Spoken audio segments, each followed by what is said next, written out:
Baik ya. Nah, karena ada 4 pembicara malam ini ya, saya akan tampilkan satu persatu supaya saya jangan monopoli gitu ya. Kita mau lihat bagaimana perspektif keempat hamba Tuhan ini, ketiga hamba Tuhan tentang hamba itu apa. Ya, saya persilahkan yang pertama, saya rasa yang paling muda dari kita semua, Dr. Susan ya. Karena dia hamba Tuhan yang termuda di generasi kita, seorang dokter. Baik, Dr. Susan silakan ya.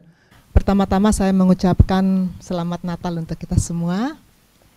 Saya ditugaskan oleh Bapak Gembala untuk menyampaikan kesaksian saya bagaimana saya mengimplikasikan I am the bond slave of the Lord dalam kehidupan saya. Saya sangat memuji Tuhan bahwa di gereja ini kita selalu mendapatkan pengajaran yang sangat membangun roh kita. Saya istilah medisnya kan nutrisi yang bergizi. Jadi di gereja ini kita mendapat nutrisi yang kalau istilah kami TKTP, tinggi kalori, tinggi protein. Sehingga kita sangat selalu dikuatkan dengan firman yang datang. Dan yang terbaru yang saya dapat dari Bapak Gembala adalah yang tadi muncul slide-nya bahwa kita itu status kita di hadapan Tuhan adalah anak, juga murid, juga hamba. Ketika kita baru lahir baru, kita kan statusnya anak, bayi baru lahir dengan segala keegoisan, minta diperhatikan, minta dibantu, segala sesuatu, minta ini, minta itu. Kan bayi rohani begitu ya, selalu menyusahkan Bapak Gembala. Tetapi anak kalau terus-menerus anak sampai sekian tahun-tahun pasti udah nggak lucu lagi. Kita harus bertumbuh kan, dan itu melalui pemuritan. Murid kita di situ menjadi murid, status kita sebagai murid untuk bertumbuh supaya kita makin dan makin mengenal Tuhan. Murid-murid saya di sini ada yang hadir, mereka juga mula-mula waktu lahir bayi nyusahin orang tua. Walaupun orang tua dengan sukacita ya melayani. Tapi sekarang mereka statusnya murid. Belajar untuk nanti menjadi dokter. Dan kalau sudah jadi dokter, pasti orang tua tidak mengharapkan anak ini akan minta-minta lagi dari orang tua. Tapi orang tua mengharapkan anak ini membantu orang tua. Membantu, berfungsi buat keluarga, berfungsi untuk masyarakat. Kita juga begitu di dalam Tuhan. Kalau kita terus menjadi murid, maka suatu saat kita juga akan berfungsi sebagai hamba. Sebagai hamba itulah yang sedang kita mau terus jalani, terapkan dalam 1 tahun di depan ini, bond slave. Ya, saya mengambil bahasa Inggris dari Lukas 1 ayat 38 karena di situ ada kata bond slave. Ini Bapak Rohani yang suatu saat ngasih tahu sama saya, dari sini kata bond slave itu. Saya sendiri untuk kata bond slave sebetulnya saya nggak terlalu kenal ya, karena sekarang kan kita nggak hidup di zaman perbudakan, jadi kita nggak lazim menyebut-nyebut bond slave. Tapi jadi saya keluarkan ayatnya, Lukas 1 ayat 38, and Mary said, behold, the bond slave of the Lord may be done to me according to your word. And the angel departed from her. Bond slave. Bapak Rohani mengajar saya bahwa status hamba itu sebetulnya ada 2 jenis. Kalau kita kenal sebagai servant, saya mulai dari sistematika what, why, how ya. What? Apa itu hamba? Di kamus saya buka, hamba itu adalah budak belian, hamba itu adalah status yang tidak enak. Siapa yang mau jadi hamba? Nggak ada yang mau jadi hamba.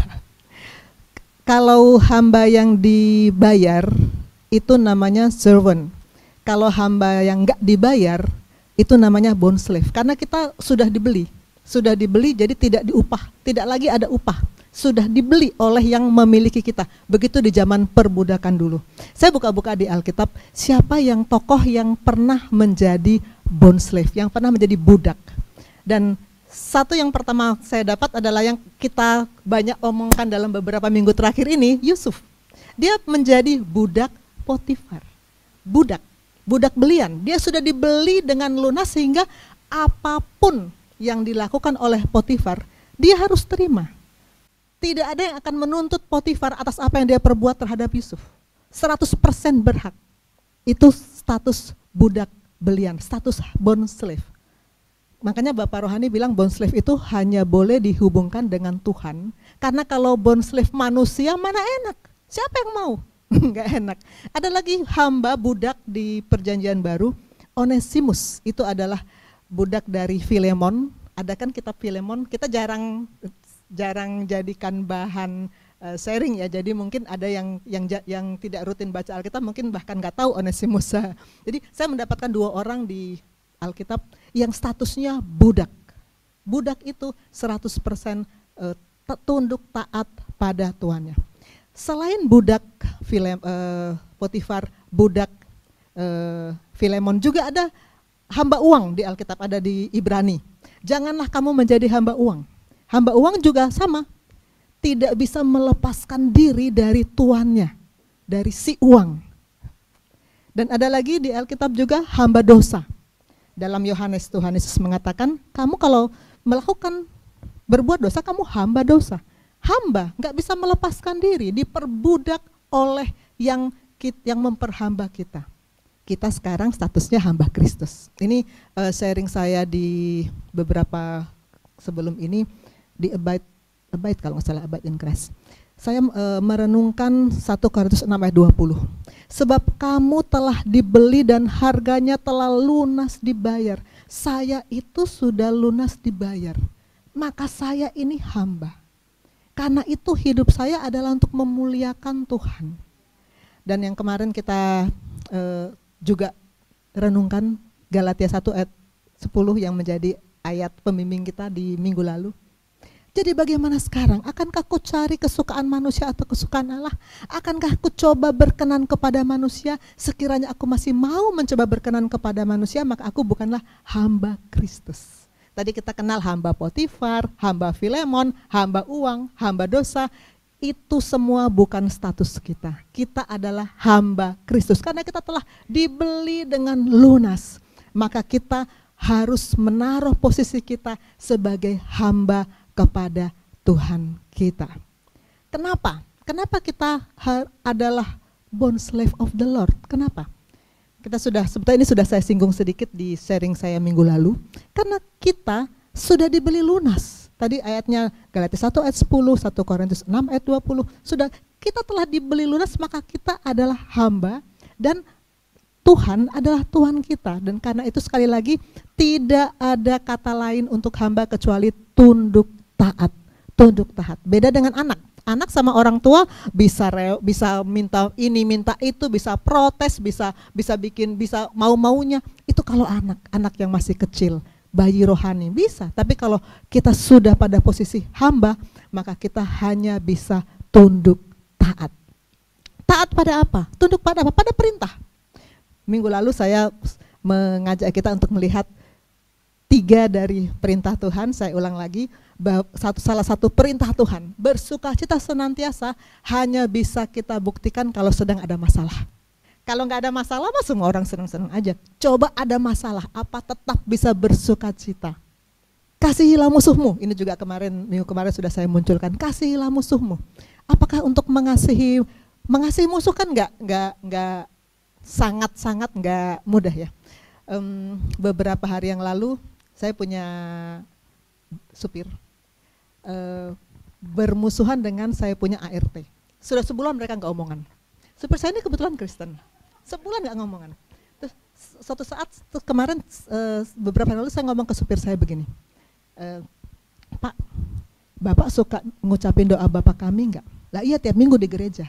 Nah, di dalam doa Bapa kami kan ada kata-kata, ampunilah kami seperti kami sudah mengampuni orang yang bersalah kepada kami.